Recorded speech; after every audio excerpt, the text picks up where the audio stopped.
All right. Girlfriend caught snooping. Found something hard to explain. Okay, here we go.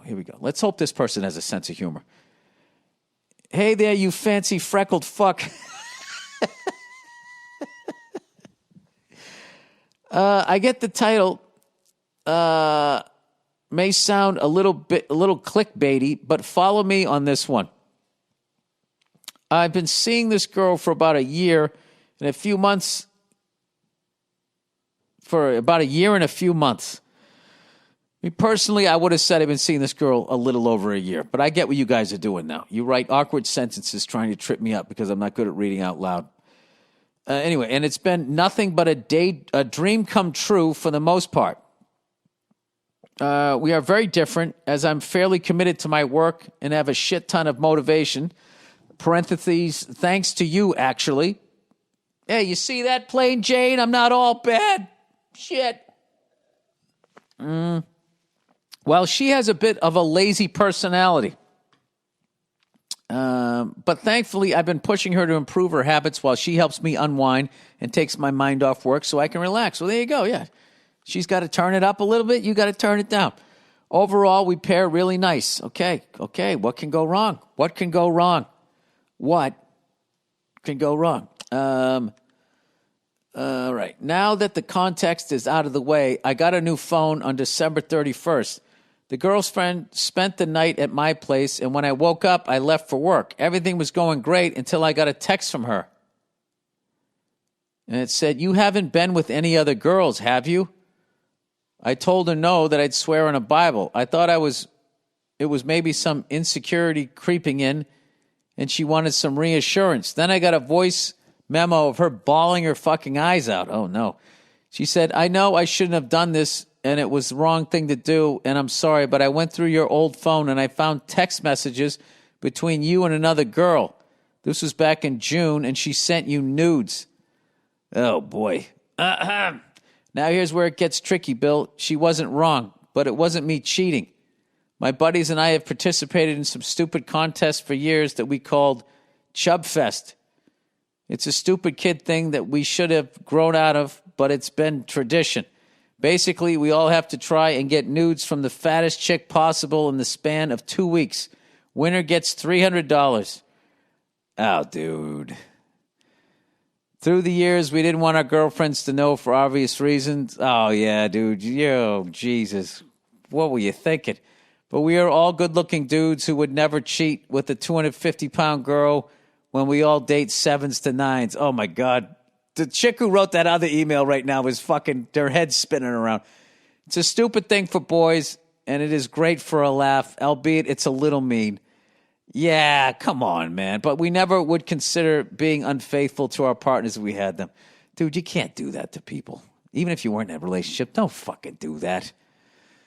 This entire thing woke me up to how immature and shitty this is. I really do feel shame for this bad joke taken too far.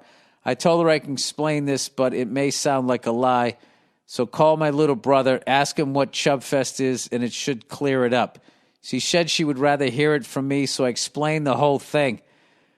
Oh, my God. Could you even look her in the eye? It seems like she understood and was no longer heartbroken and believed me. I guess it might have been too fucking dumb to make up. That said, my question is this. How do I move forward? I don't know, dude. I don't know. Dude, this is above my pay grade, but I'm going to keep reading here. She expressed how apologetic she is for snooping through my phone. Going through now I feel bad. I was making fun of that fat guy not wearing a mask. You guys think I hate fatties. I don't. I just hate people don't wear masks. If you're fat, I make fun of you wearing fat, but I would never do that to somebody. Come on, man. I was going to say that's low-hanging fruit, but that's kind of a fat joke too, isn't it? Oh, geez. She's expressed how apologetic she is for snooping through my phone, going through all of my messages since fucking March of last year, and understands it was wrong. But surely this can't be a one-off thing, right? I can't really expect her to not invade my privacy again, can I? If I do I look like a bitch to her subconsciously? I'm totally lost, Bill, and I appreciate some wisdom out of that shiny noggin you got. Love the podcast. You've inspired me to improve my habits and attitudes towards life for years, and I really do owe you a lot. My success. All that said, go fuck yourself. You got to talk to your girlfriend. You got to talk to her and just say how wrong you were about that other shit, and then you got to burn a lot of sage, man. That's some fucking bad karma. But then you kind of got to. I mean, you don't have a leg to stand on here. She snooped and she found a bunch of naked chicks, right?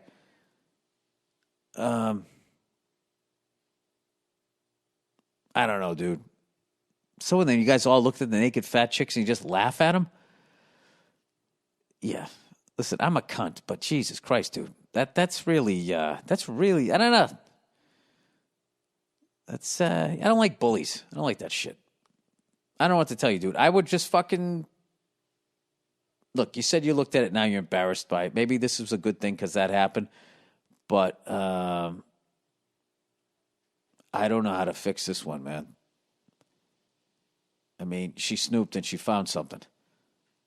So, like, now what? I would just say either you got to move on or you got to live a squeaky clean life, one or the other. And then eventually she's going to feel like she doesn't need the fucking look.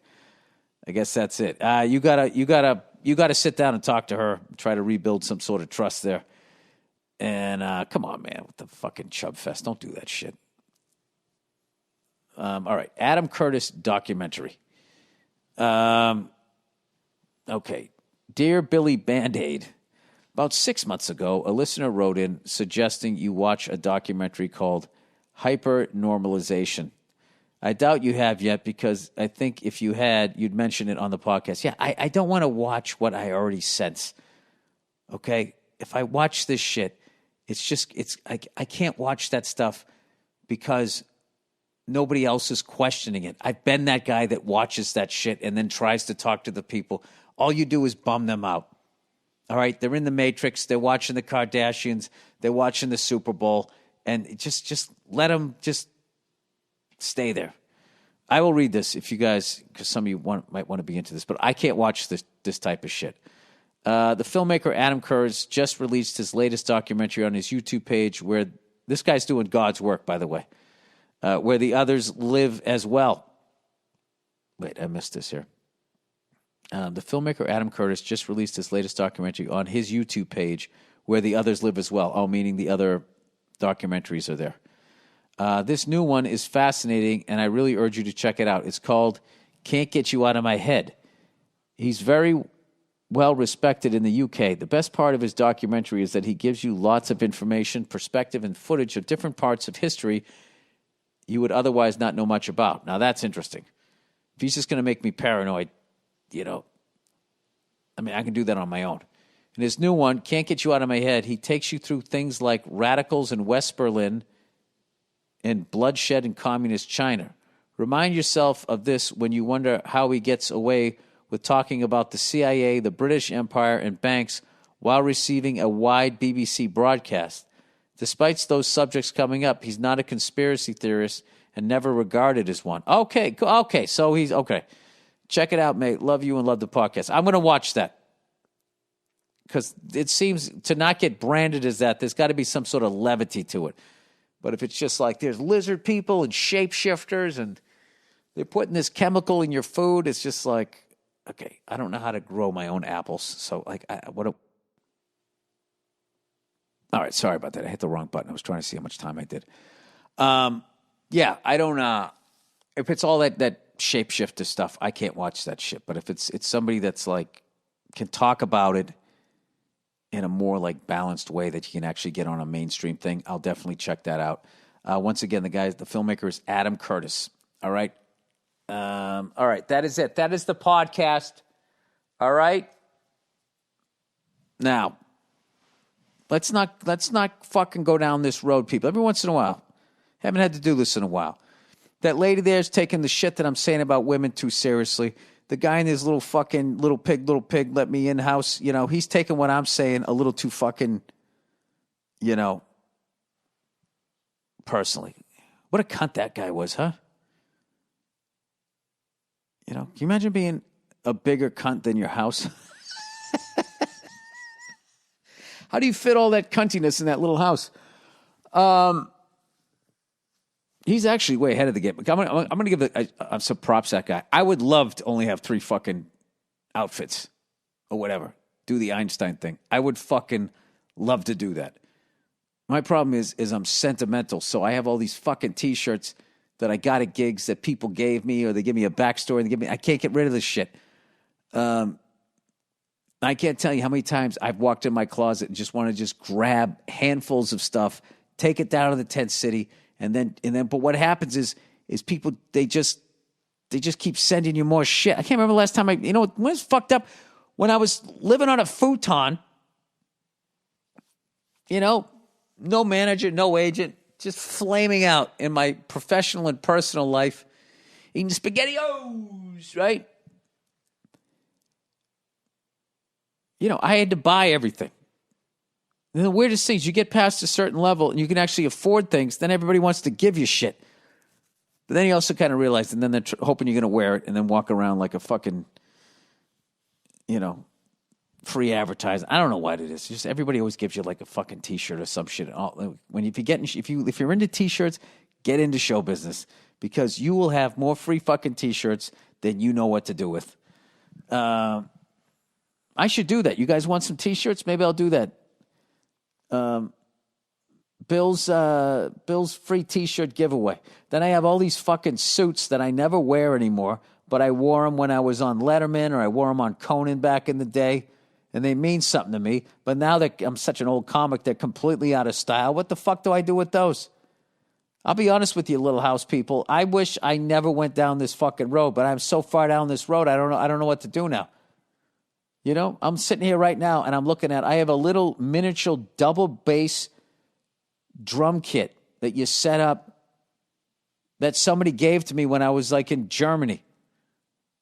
And it's like, how do I get rid of that? I went all the way to Germany and there was somebody who gave a fuck, not only enough to show up to the show, they gave me a gift. What do I do with that thing? Now I can't throw it. Every time I look at that thing, I think that some guy in Germany gave me that. How fucking cool is that? Then I'm also thinking, I wish I never had that, because now it's just something fucking else I have sitting there. I don't know. I got to tell you, for all the fucking years I've been in this business, I only have one closet full of shit. That's all I do have. But there is a lot to say about the minimalist lifestyle. I'm just fucking around, okay? I know there's a bunch of great women out there. I married one, okay? But I'm a comedian. I make fun of shit. And I know there's not every fat fucking person out there is not wearing a mask. And I know when they eat their food, they're smart enough to take the mask off. But where's the comedy?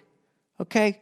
Do I get all fucking upset when somebody calls me Billy Pumpkinhead or Billiard Bald? You call me Billiard Bald. Did I get all fucking mad? I didn't have no hair and be in show business. I didn't do that, did I? I fucking laughed. Fancy freckled fuck. Alliteration. It's insulting. Come on, people. Grow the fuck up, all right? All right, that's the podcast. Go fuck yourselves. Even the beautiful women that pay their own way and can't find it. All right, that's it. I'll check in on you on Thursday. Go Bruins, go Celtics, go fuck yourselves.